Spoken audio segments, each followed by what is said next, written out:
Hi everyone. My last video was about the intelligence guessing of JS paper 1 of APPSC CC examination. I bought the PYQ of 2020 examination and I applied to that. And I have provided some rules, okay, which one should follow in examination. If you have not seen the video, you can watch it in my playlist.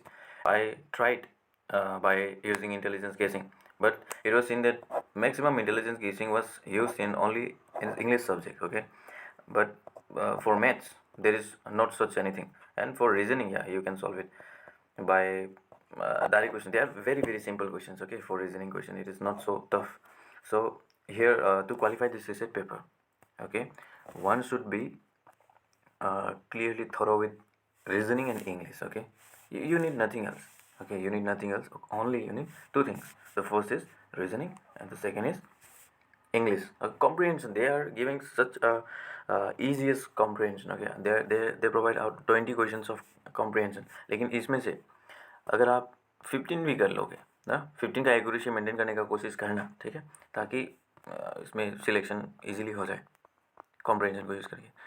देखते हैं, जैसे ये एक बड़ा paragraph दिया है। अब question ऐसे आएगा कि आपका माइंड में क्वेश्चन ये चल रहा होगा कि इसको क्या करें, पहले पैराग्राफ पढ़े, क्वेश्चन पढ़े, है कि नहीं। बहुत सारे यूट्यूबर बहुत कुछ बताते हैं, लेकिन मैं अपना पर्सनल ओपिनियन देता हूँ। मैं क्या करता हूँ, ठीक है, आपको ठीक लगे तो आप करना है।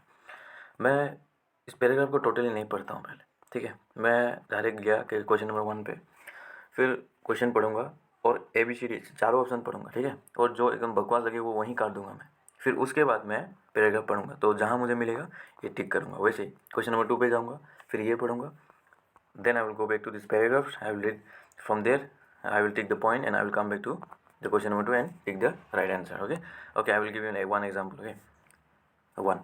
The writer was unhappy about making the journey to Nairobi because it was a 700-mile drive. Okay. He did not like driving. Okay. See, in my first video, in my intelligence guessing video, I told you that if there is negative sentence, it is incorrect, right? So remove B. In the dry season, the road would be dusty. Would be, okay. Talking about some positiveness, okay. Would be dusty, and it was a monsoon season. The other, there are no negative, right? 700 miles. See, if this kind of number is given, I have told you that they are incorrect. Now just C and D. Now I don't know the answer. Now let's go to the this comprehension. I was not at all happy at the prospect of the 700-mile drive from Dar es Salaam to Nairobi. Okay, it was not that I disliked driving. See, he did not dislike driving, but I suspected that what is very pleasant trip in the dry season could prove disastrous during the long rain, and the monsoon had arrived in the previous week. See, but he was not happy to drive along because it was a monsoon season. The writer was unhappy about making the journey to Nairobi because it was a monsoon season, okay, and monsoon season, so it is very dangerous. So see, in this way you just read the questions and go back to the paragraph and come back and take the right answer. So it will consume not much larger time, okay. अगर देखो, आप सबसे पहले ये paragraph करोगे तो आप तो पहले यहाँ से पढ़ोगे, सारा पढ़ोगे, ठीक है, यहाँ तक पढ़ोगे। अब कुछ चीज़ें तो याद होगी आपको, जो कि क्वेश्चन पढ़ के डायरेक्ट टिक करोगे, लेकिन कुछ याद ही नहीं होगा यार। तो फिर से आप पैराग्राफ पढ़ोगे, ठीक है, कहाँ था वो, ढूंढोगे उसको। चलो ढूंढते हैं, इधर उधर ढूंढते रहोगे, तो इसमें से बहुत समय चला जाएगा। वाई टू वेस्ट टाइम, सीधा क्वेश्चन उठाओ, ऑप्शन पढ़ो, फिर वो ढूंढो उसको, वो कहाँ है, फटाफट एक ही बार में हो गया। मतलब आप 2 बार पैराग्राफ नहीं पढ़ रहे हो, आप बस एक बार पैराग्राफ रीडिंग कर रहे हो, ठीक है। ऐसे टाइम को बचाना है। टू देखिए, to the writer the greatest hazard was the possibility of his car breaking down, hitting large animal, skidding off the road, having to drive through the black cotton soil. पढ़ते हैं आप, चलिए। तो हम लोग कहाँ रुक गए थे, यहाँ ना। फिर I will start from I was fully aware of the possibility of break down of the heating large animal, okay, as they stop dazzled by my headlamps, or even of skiding off the road. But these dangers worried me much less than the thought. मतलब इससे भी ज़्यादा खतरनाक था, the stretch of the black cotton soil. I found something here, black cotton, right? Bliss word. See, it is option D, having to drive through the black cotton soil. So अब ऐसे करना है इसको, ठीक है। ऐसे करोगे तो बहुत सिंपल होगा। और 20 क्वेश्चन हैं, ठीक है। कुछ क्वेश्चन हैं जो ये मैंने आप लोगों को 20 में से 15 क्यों बोला, ताकि कुछ ऐसे क्वेश्चन हैं, ठीक है, जो आप टेकल करोगे, लेकिन बहुत सारे क्वेश्चन टेकल नहीं भी कर पाओगे। कुछ एक दो वर्ड था, मैंने इधर देखा था, जो कि सही में इट वॉज टफ। सो वैसे ढूंढने में आप लोग को थोड़ा मुश्किल हो सकता है, ठीक है। या हाँ, तो ये 20 क्वेश्चन थे, जहाँ से 15 आपका करेक्ट हो गया। कितना प्लस पॉइंट्स हो गया? सीधा 15 इंटू 2.5 कीजिए, तो सरप्लस कितना में सरप्लस हो गया। It's very very good, right. तो फिर देखिए दूसरा क्वेश्चन, ये सब सीसेट के लिए ना एक कुछ भी जनरल स्टडी नहीं है, मतलब क्या ये पढ़ोगे वो पढ़ोगे ये आएगा। हाँ, if you consider only maths then या you can easily qualify this CSAT. But हम लोगों को सोचो कि हम लोग के पास मैथ्स नहीं है, मैथ्स का नॉलेज बिल्कुल नहीं है अभी, तो हम लोग जाके बैठे हैं। लेकिन इसमें बस आपका माइंड ब्रॉड होना चाहिए, ठीक है। आप एग्ज़ाम में ऐसे नहीं कुछ प्रिसाइज थिंग लेके आप सीसेट में नहीं बैठ सके, नहीं बैठना, आपको बैठना ही नहीं है, ठीक है। ध्यान देना है उधर, हर एक क्वेश्चन को अच्छा से पढ़ना है। अब इसको देखिए, क्वेश्चन नंबर 21, ठीक है। Which of the following have been shown to reduce the frequency with which coworker communicate. को मतलब दो वर्कर जो सेम कुछ काम कर रहे हो ना, को वर्कर्स कम्युनिकेट, मतलब फ्रीक्वेंसी विथ विच द को वर्कर कम्युनिकेट टू रिड्यूस। इन चारों में से कौन सा ऐसा चीज़ है जो कि इन दो वर्कर्स को काम करते वक्त बात मतलब कम बात करेंगे। इन चारों में से कौन सा चीज़ का वजह से वो दो काम करने वाले ना कम बात करेंगे, ठीक है। ऑप्शन 1 जेंडर डिफरेंस, मतलब कि मेल होंगे तो ज़्यादा बात करेंगे, फीमेल होगी तो कम बात करेंगे। नहीं, ऐसा नहीं हो सकता। हाँ, किस किस के लिए एक्सेप्शन है कि फीमेल होंगे तो भाई बात तो करेंगी, लेकिन this is not the correct option, okay. Gender differences. Background noise, भाई अगर बात करना ही है दो लोगों को तो बैकग्राउंड नॉइज़ से क्या ही वो होगा, असर होगा, है कि नहीं। ये वेग है। फ्रीक्वेंट डेडलाइन ये मुझे पता नहीं, ठीक है, डाउट में हूँ। The physical distance between the them, obviously भाई फिजिकल डिस्टेंस, दो को वर्कर काम कर रहे हैं कंस्ट्रक्शन साइट पे, एक इस तरफ है दूसरा उस तरफ है, ठीक है। इसके वजह से कम्युनिकेशन बहुत कम होगा। और अगर यहीं सामने सामने दो वर्कर्स काम कर रहे हैं तो इनका कम्युनिकेशन ज़्यादा होगा। देखिए मेरे पास कुछ नॉलेज नहीं है, मैं रेंडमली एग्जाम में जाके बैठा और ऐसे सॉल्व कर रहा हूँ क्वेश्चन को, तो आप लोग को ऐसे ही सॉल्व करना है, ठीक है। चलो नेक्स्ट क्वेश्चन की ओर बढ़ते हैं। In an effective dialogue the parties communicating, listen carefully then respond, aim to make ये डोंट क्या। इन एन इफेक्टिव डायलॉग मतलब पता है दो लोगों के बीच में बातचीत। इफेक्टिव मतलब मुझे पता नहीं इफेक्टिव डायलॉग क्या है, लेकिन मैं बस I am extracting the meaning from the word, okay. I am just looking at this effective word, dialogue word, and I am going to this answer, okay. See effective dialogue मतलब जो बातचीत हो रहा है दोनों में वो इफेक्टिवली हो रहा है। मतलब इफेक्टिव मतलब क्या, अच्छा से हो रहा है। एक ग्रुप में आप हो, उसमें आप एक तरफ हो और बाकी लोग हैं, उस ग्रुप में डिस्कशन करके आपको अच्छा कब लगेगा, जब आपका बात कोई दूसरा सुन रहा है और उसका बात भी आप सुन रहे हो ना। लेकिन नहीं तो एक ग्रुप में ऐसा होता है ना कि एक इंसान पूरा बोलते ही जा रहा है, तुमको बोलने का मौका ही नहीं देता। इफेक्टिव कन्वर्सेशन है क्या, वो नहीं है ना। तो इसमें ऑप्शन पढ़ते हैं, चलिए। लिसन केयरफुली देन रेस्पॉन्ड, देखो लिसन केयरफुली आप सुनते हो फिर रेस्पॉन्ड करते हो, अच्छा सही है। Aim to make the winning argument, भाई ये नहीं होगा। देखो ऑप्शन देखो, the APPSC the members, okay, ये क्वेश्चन जो सेट करता है वो लोग चाहते हैं कि without studying you clear C set, therefore they are giving such an easy options.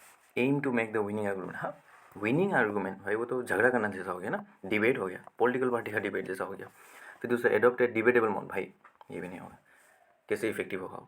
Seek consensus, हाँ कंसेंसस भी एक बात है कि 4-5 लोग हैं, यहाँ से इन सबको आप कंसेंसस पूछ रहे हो कि हाँ आप सबको पूछ रहे हो कि क्या सही में ये होगा, सबको पूछ रहे हो ना। लेकिन इसमें इसी कंसेंसस से भी इम्पोर्टेंट क्या है कि आप दूसरा का बात को सुनो और रिस्पॉन्ड करो, ठीक है। ये दोनों में से आप अगर एग्जाम में तो कन्फ्यूज़ भी होते तो ए और डी में फंस जाते 50-50, फिर भी आप 50-50 पे तो आ गए ना। तो just use your logic, okay, which makes up different from the animal. बस लॉजिक लगाइए, आप आंसर पे पहुंच जाओ। ये देखिए दूसरा, a good listener will periodically ask to check that he or she has understood the speaker's meaning. A good listener जो अच्छा से सुनता है will periodically ask, क्या क्या पूछेगा, ask for a short break। भाई जो अच्छा सुनता है ना, क्या वो शॉर्ट ब्रेक के लिए मांगेगा? शॉर्ट ब्रेक उनको चाहिए जिनको भूख लगी हो, जिनको टॉयलेट लगा हो, जो जो जो टाइम पास करना चाहता हो, ब्रेक दीजिए। जो अच्छा से जो अटेंटिवली क्लास को अटेंड कर रहा है वो चाहेगा कि और पढ़ाओ, ठीक है, वो ये नहीं चाहेगा। तो गुड लिसनर शॉर्ट ब्रेक नहीं ढूंढेगा। टू कंसल्ट हिज और her notes, okay, maybe clarifying questions, ये भी सही है। गुड लिसनर में period ask clarifying questions to check that he और she has understood the speaker's meaning, ठीक है, डाउट पे। फॉर टाइम, भाई टाइम के लिए क्यों मांगेंगे वो? टाइम मांगना, शॉर्ट ब्रेक, ये पता नहीं। मैं बी और सी पे एक लगा था इधर, ठीक है। तो ऐसे जो भी हो 50-50 पे तो आ रहे हो ना, बिना नॉलेज का बैठ रहा हूँ बस एग्जाम में और कर रहा हूँ। अब ये देखिए, the does of the verbal exchange, verbal exchange मतलब जो आप बात करते हो दोनों में, can make a great impression then the word use. अब जो वर्ड यूज़ करते हैं ना, उससे भी ज़्यादा इंप्रेशन क्या चीज़ दिलाता है बात करते वक्त? Decibel level. डेसिबल लेवल क्या है भाई, मुझे नहीं पता, ठीक है। ये आप सोचो कि डेसिबल लेवल मुझे पता नहीं है, ठीक है। एग्जाम हॉल में जैसे बैठा हूँ मैं। फिर फ्रीक्वेंसी पिच, मतलब फ्रीक्वेंसी मतलब ये कि आप कैसे बात कर रहे हो, फ्रीक्वेंसी कौन सा फ्रीक्वेंसी में बात कर रहे हो, बहुत हाई फ्रीक्वेंसी में बात कर रहे हो या लो फ्रीक्वेंसी में बात कर रहे हो। लेकिन फ्रीक्वेंसी पिच बोला है मतलब हाई फ्रीक्वेंसी, जोर जोर से चिल्ला चिल्ला के बात कर रहे हो, ठीक है। तो ऐसा होगा क्या, वो इफेक्टिव होगा? वो वर्बल एक्सचेंज आपका इंप्रेशन अच्छा बनाएगा जोर जोर से बात करोगे तो? नहीं। वॉल्यूम एंड टोन, हाँ। देखिए अब मैं आप लोगों से ऐसे बात कर रहा हूँ, इस वॉइस पे बात कर रहा हूँ ना, तो ये सूट कर रहा है वॉइस। ये वॉइस मैं ज़्यादा हाई भी नहीं जा रहा हूँ, लो भी नहीं जा रहा। अगर मैं बताता कि हाँ भाई लोग ये ऐसा है, तो आप लोग सुनोगे नहीं, you will feel irritate. But I am just making my tone soft and also volume low और मीडियम। ये सुनो, तो ये मुझे कुछ सही लग रहा है, ठीक है। आगे बढ़ते हैं। वर्ड रिदम, भाई रिदम नहीं चाहिए। अब मैं आप लोगों से बात करते वक्त अभी अगर मैं बोला कि ठीक है, ये आप ये कीजिए, वो आप ये कीजिए, तो ऐसे अगर बात मैं करूँगा रिदम के साथ, एक अच्छा सा रिदम के साथ, तो वो कभी भी वर्बल एक्सचेंज में आपका इंप्रेशन अच्छा नहीं देगा। इंप्रेशन अच्छा देने वाला इंपॉर्टेंट चीज़ है कि आपका वॉइस थोड़ा मीडियम में हो और आपका टोन जो सॉफ्ट हो, ताकि अच्छा लगे, ठीक है। तो ऑप्शन मैं सी देता, नॉर्मली मैं आंसर को टिक कर रहा हूँ, ठीक है। तो सब ऐसे बहुत सारे क्वेश्चन हैं जो आप ऐसे ही कर लोगे। ये क्वेश्चन देखिए, number 25, you want to okay you want to take leave of the group in the midst of the meeting, you would say I want to leave now. Meeting के बीच से छोड़ना है आपको, ठीक है। I want to leave now, भाई ये इनफॉर्मल हो गया ना। कैसे आप ग्रुप मीटिंग के बीच में बोलोगे I want to leave now, है कि नहीं? मैं एग्ज़ाम में बैठा हूँ तो मैं इस माइंडसेट से सोचूंगा ना कि आंसर कौन सा होगा, ये हो भी सकता है, नहीं। मैं जस्ट नॉर्मली सोचूंगा I want to leave now. भाई इतना इनफॉर्मल तो नहीं होगा। सॉरी प्लीज़ आना चाहिए, सॉरी आया इधर, ठीक है। Sorry may I have your permission to leave now. वाह क्या अच्छा से पूछा है कि नहीं, रेस्पेक्टफुल। फिर तीसरा देखते हैं, please permit me to leave now, ठीक है। Okay this is good, please permit me to leave now, इतना अच्छा से बोला है कि मुझे परमिट करो छोड़ने के लिए, ठीक है। तो ये भी सही है। और friends I need to go, भाई मीटिंग में बैठे हो और क्या फ्रेंड्स बोलोगे आप? कितना informal, until you are the CEO, है कि नहीं। आप मीटिंग पे बैठे हो, भाई CEO होते तो मीटिंग खत्म ही हो जाता, तो CEO तो हो नहीं, तो ये तो नहीं होगा। तो बी और सी में सबसे ज़्यादा इफेक्टिव कौन सा लग रहा है आपको?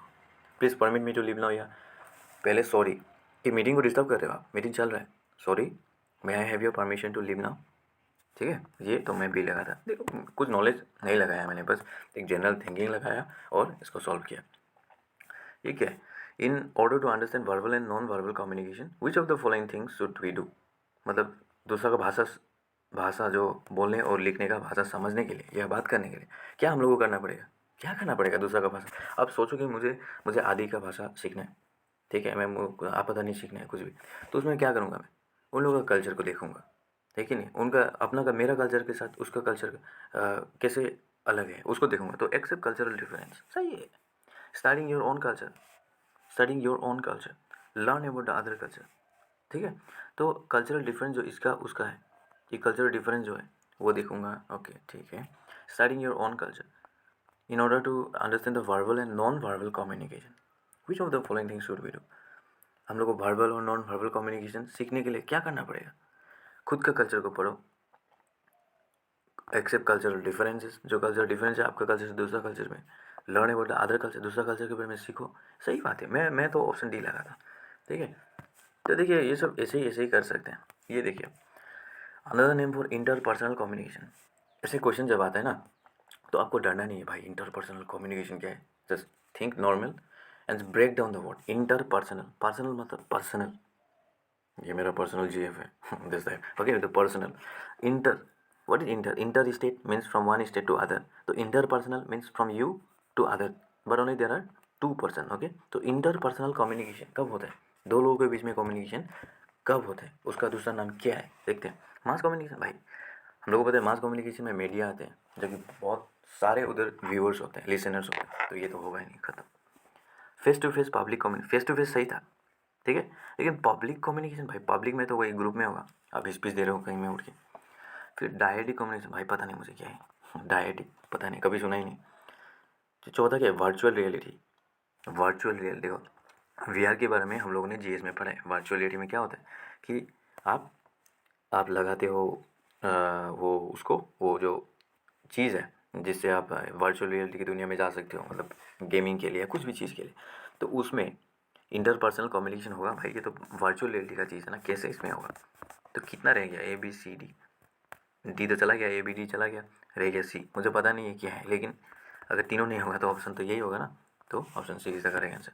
देखो ऐसे आपको आंसर में पहुँचना है, ठीक है। ऐसे आपको बहुत सारा क्वेश्चन मिलेगा, आपको बहुत सारा, और यहाँ भी है नीचे में देखिए। फिर यहाँ से 31, हाँ 30 तक, 31 से 31, ये सब रीजनिंग में इसलिए बोला था। मैथ्स पे आप लोग ज़्यादा टेंशन मत लो, आप लोगों को ये सिंपल सिंपल क्वेश्चन रीजनिंग के, ये पेज को आप जब आपको क्वेश्चन मिलेगा ना, जब क्वेश्चन पेपर मिलेगा, आप क्वेश्चन नंबर 1 2 3 4 सीरियली मत कीजिए, जो जानते हो कीजिए। लेकिन जैसे कि मैं 31 को लिया, मुझे ये नहीं पता, मैंने एक बार ट्राई किया, मैंने बस इसको देखा, 1 मिनट इस पर चला गया, तो मैंने नहीं सका, तो मैं दूसरे क्वेश्चन पे जाऊँगा, ये भी नहीं हुआ, दूसरे क्वेश्चन पे, because easier question are ahead in your paper. ये एक साइकोलॉजी होता है पेपर सेटर का कि पहला क्वेश्चन जो भी है ना टफ बनाएंगे, ताकि स्टूडेंट वहाँ उलझे। हम लोग के पास टाइम ज़्यादा नहीं है ना, तो वो लोग आगे नहीं बढ़ पाते और टाइम में ख़त्म हो जाता है और बोलते हैं कि टाइम नहीं हुआ मेरा। तो ये प्रॉब्लम नहीं हो, उसके लिए आपको आगे बढ़ते जाना है। नहीं होगा, अगर नहीं सीख रहे हो तो आगे बढ़ो भाई। ये देखो, उतना टफ के क्वेश्चन के बाद इतना इजी क्वेश्चन दे दिया इन्होंने, ठीक है। तो ऐसे करना, ये देखिए सिंपल क्वेश्चन है। A man walk 17 kilometre toward south, ठीक है, यहाँ में था ना, साउथ में गया 17 kilometre and turns to west. अभी इसका वेस्ट, ठीक है, इसका वेस्ट का, ये तो इस तरफ देख रहा है ना, नीचे देख रहा है, तो इसका वेस्ट का कितना कितना होगा, इसका वेस्ट किधर होगा, ये इंसान इस तरफ आ रहा है कि नहीं। तो यहाँ कहाँ था ये man walk 17 kilometre toward south, ये था साउथ में, ये साउथ गया, तो इधर था ईस्ट, इधर था वेस्ट, तो वो continues to walk and turn to west and continues walk 24 kilometre तक गया, 24 तक गया, and finally turns to north and walk 10, फिर नॉर्थ पे टर्न होके 10 किलोमीटर वॉक किया, ठीक है। तो the distance of the terminal point from the starting point, अब terminal point last point, starting point से कितना है इसका डिस्टेंस होना है, क्या करो, अरे डायरेक्ट राइट एंगल ट्रेंगल बना दो नीचे से, नहीं नीचे से राइट एंगल ट्रेंगल, नीचे का लेंथ तो पता ही है 24, तो इधर 24 स्क्वायर, ये 17 स्क्वायर इक्वल टू हाइपोटेनस। तो राइट एंगल ट्रेंगल में पता है हाइपोटेनस थ्योरम, ये तो छोटा में ही पढ़ते हैं, देखिए। तो ये सब नहीं छोड़ना है, ठीक है। और क्या ये सब, हाँ ये क्लॉक का है, ये सब इजी क्वेश्चन है, आप लोगों को नहीं छोड़ना है। My watch run fast at the rate of 15 second per hour, 1 घंटा में 15 सेकेंड फर्स्ट है। If I set my correct watch correctly at 10 AM on Tuesday, what will be the time shown by the watch at 6 PM on Saturday. 6 PM में क्या होगा time बोलो।